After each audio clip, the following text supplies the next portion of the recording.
Hi guys, it's Mark Zickrey, Mr. Sci-Fi, also known as Mr. Politics, and this is one of my Mr. Politics commentaries because yesterday they tried to overthrow the government.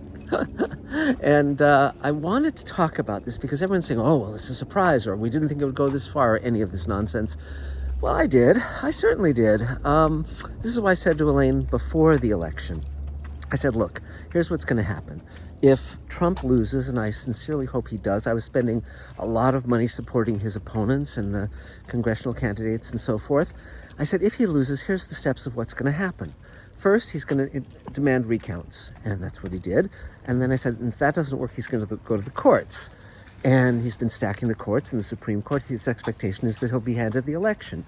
If that doesn't work, he'll try a military coup. And if that doesn't work, and that's where the 10 Defense Department, Secretary of Defense, his previous Secretary of Defense all came out and said, don't, the military don't get involved, because there was a lot of pressure for that to happen. And I said, if that doesn't work, he's going to tell his armed followers to attack the seat of power.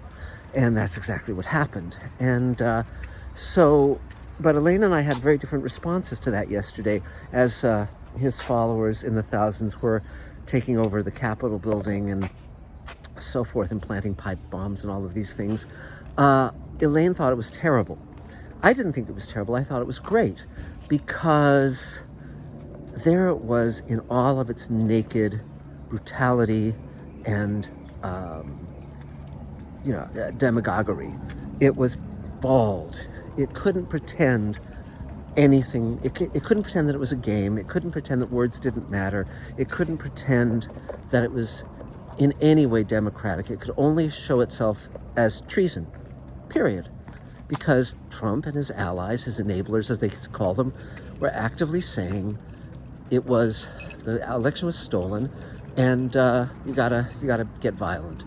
Now, interestingly enough, I think in the years to come, I hope that there are scholars who really look at Trump's presidency as the Godfather, as a mafia technique at running the White House. Because here's, when you're old enough to have seen a number of presidencies and a number of congressional activities and so forth, you get a long view.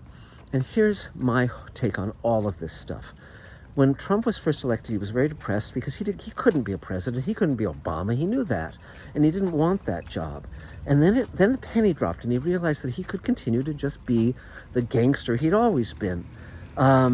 Breaking all the laws, bending everything to his will, lying, suing people to get out of things, delaying stuff in the court, etc.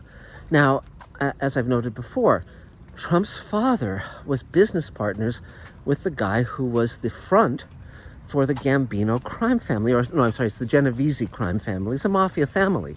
And all of these techniques are mafia techniques. There's no surprise to this. I've just been watching Francis Ford Coppola's reimagining of Godfather 3, which I highly recommend. It's called The Coda, and it's really much, much better than the original version of it was. Really, really strong. But this is nothing new. This is nothing new. And of course, many of you know that I'm a student of the World War II, the Nazis and so forth, and a big fan of alternate histories where the Nazis won.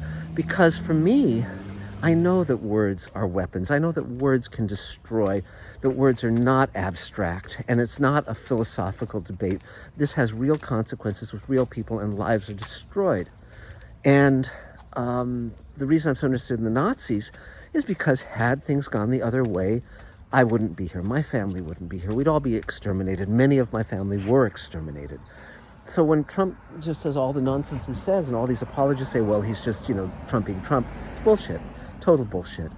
So, but the really good part is that we won the presidency, we won the Senate back, we've got the House. That just leaves the Supreme Court. So in my next video, I'm going to talk about how we can get the Supreme Court back without stacking the Supreme Court, without adding more justices, which I do not think will work. But we'll talk about that soon. But for now, it's a day to celebrate. They didn't win. Bad guys didn't win. They haven't won yet. We got 2 weeks to go. Let's hope it all, let's hope the wheels stay on the wagon. But the Dorian Gray has gone up to the to the attic and seen the portrait, and it's disgusting. It's what he really looks like. And now we're all seeing Trump as he really looks, as he's always really looked. So that's it. Talk soon, guys. Bye.